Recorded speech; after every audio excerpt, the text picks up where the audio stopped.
Group దశలో team India మంచి performance అయితే ఇచ్చింది. అక్కడక్కడ కొంచెం బొక్కబార్ల పడింది కానీ ఎక్కడా కూడా అపజయం నమోదు కాలేదు. కానీ సూపర్ 8లోకి వచ్చేసరికి సౌత్ ఆఫ్రికా చేతిలో ఘోర పరాజయం పొందింది. ఇప్పుడు దీని విషయంలో ముఖ్యంగా మన టీమిండియాలో మార్పు మొదలైంది. అయితే ఇంతకుముందు కూడా అభిషేక్ శర్మని తీసేయండి, ఎందుకంటే గ్రూప్ దశలో వరుసగా 3 మ్యాచ్లు డెక్అవుట్ అయిపోయాడు కాబట్టి అభిషేక్ శర్మ మళ్ళీ ప్రమాదంలోకి నెట్టే అవకాశాలు ఉంటాయి. సూపర్ 8 మామూలుగా గ్రూప్ దశల్లో అలా ఉండదు, సవాళ్ళు ఎదురవుతాయి అన్నందుకు ఆ విధంగానే సవాళ్ళు అయితే ఎదురయ్యాయి. కానీ ఇటు సూర్యకుమార్ యాదవ్ కావచ్చు, అటు మన గౌతమ్ గంభీర్ కావచ్చు, మన ఇతన్నైతే తీయలేదు అభిషేక్ శర్మని. అయితే అభిషేక్ శర్మని తీయకపోవడం మంచిదే, అది తీసేయాలనేం లేదు. వాళ్ళ నమ్మకం వాళ్ళకు ఉండొచ్చు, వాళ్ళ విధి విధానాలు వాళ్ళకు ఉండొచ్చు, వాళ్ళ యొక్క వ్యూహం వాళ్ళకు ఉండొచ్చు. కానీ అభిషేక్ శర్మ వాళ్ళ నమ్మకాన్ని అయితే ఒమ్ము చేశాడు.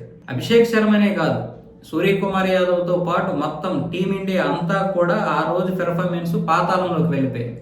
అయితే ఈసారి మాత్రం అభిషేక్ శర్మ ఉంటున్నాడు కానీ రింకు ప్లేస్లోకి సంజు శాంసన్ వస్తున్నాడు. అలాగే వాషింగ్టన్ సుందర్ని తీసేసి ఇక్కడ అక్షర్ పటేల్ని తీసుకురావడానికి అయితే ప్రయత్నాలు జరుగుతున్నాయి. అక్షర్ పటేల్ని తీసుకొని వస్తే కనుక ఇప్పుడున్నటువంటి ఈ చెన్నై స్టేడియం ఏదైతే ఉందో ఈ స్టేడియం మంచి స్పిన్నర్లకు మంచిది కాబట్టి ఒక విధంగా మనకి ప్లస్ పాయింట్.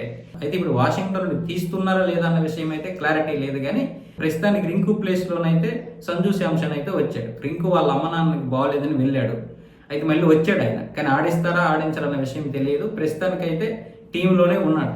సో ఇక్కడ సంజు శాంసన్ వస్తే ఒక విధంగా టీంకి మంచిదే, కానీ ఎంతవరకు ఆయన కూడా గట్టెక్కిస్తాడో తెలియదు. ఇప్పుడు జింబాబ్వేతో జరగబోయేటటువంటి మ్యాచ్లో మన వాళ్ళు మామూలుగా ఆడితే సరిపోదు, రన్ రేట్ పెంచుకోవాలి. సో ఇలాంటి పరిస్థితుల్లో వీళ్ళిద్దరి యొక్క మార్పు మంచిదే, కానీ ఎంతవరకు వీళ్ళు నిలబెడతారు, ఎంతవరకు మన వాళ్ళు ఆడతారు అన్న విషయం మీద ఆధారపడి ఉంటుంది. మనం సెమీఫైనల్కి వెళ్ళాలి అంటే దక్షిణాఫ్రికా, వెస్టిండీస్ ఈ రెండింటి యొక్క రన్ రేట్ కంటే మనది మెరుగవ్వాలి.